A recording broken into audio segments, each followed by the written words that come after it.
Hello everybody, welcome to another review. Today I'm going to be reviewing the brand new album by the Scottish metalcore band Bleed From Within with Zenith. So Bleed From Within is a metalcore band that incorporates melodic death metal, groove metal into their palette, and they used to be a deathcore band, but that changed early in their sound to go for more of this direction.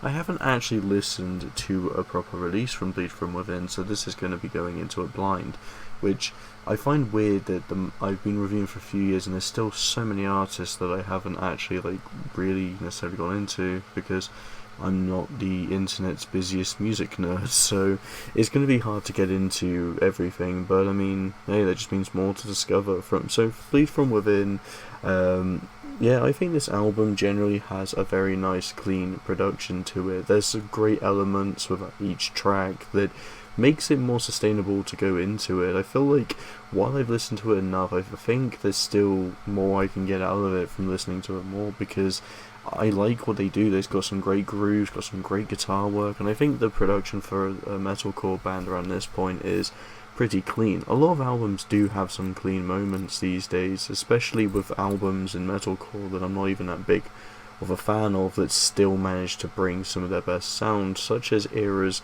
Cure, which is a example of an album that fits the category. But Bleed From Within, I think with Zenith, it's actually a pretty strong, solid entry in the discography, as I'm assuming the discography, if it's like this, is pretty good. With 11 tracks, I don't think any of them necessarily feel like they waste any time per se. I think each song just kind of brings in its own amount of elements. I like the way Dying Sun starts, just kind of this slow, mysterious, moody stake, and it just builds up into this unique frenzy of melodic death metal sounds that work great. You've got two songs that definitely stand out with the features on them. So you've got Hands of Sin, which features Sylosis, more or less Josh Middleton, frontman for the band, who was in Architects.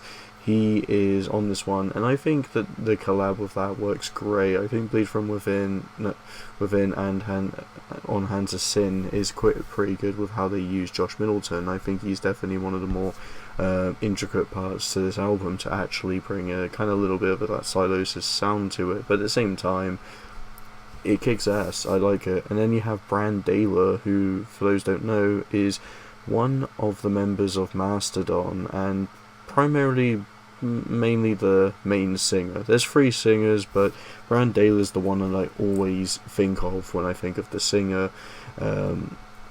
It's either that or Troy Sanders, so it basically mixes between the two, but Brandaler is, one of the prominent voices of Mastodon, and I think he's generally legendary. I think you can clearly tell his voice from this band, and I like it.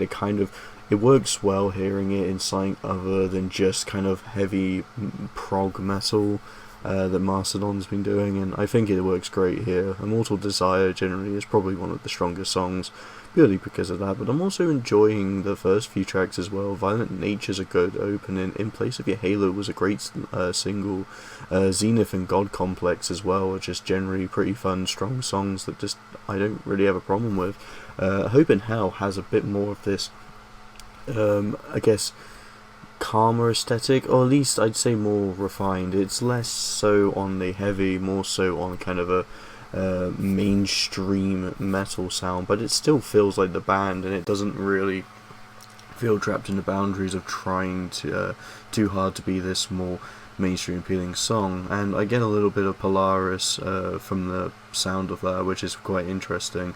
I think there's just a lot of fun ideas on this record, and for Zenith, I think this probably is one of the more intriguing, one of the better metalcore releases we've had of the year. I quite like this one, and I think that's all I have to say. So I'm thinking I'm going to give this one a 3.5 out of 5, close to 4, because it is still pretty good. I think there are just some ideas I want to see more explored more, and I think, as I like everything on here, I think it's just kind of up to preference, that I think some songs could be a little bit more experimental here and there, but I think the aesthetic of the record makes it really fun, and I definitely recommend this one. Pretty good album. So yeah, hope you enjoy, thank you so much for watching, and see you in the next video.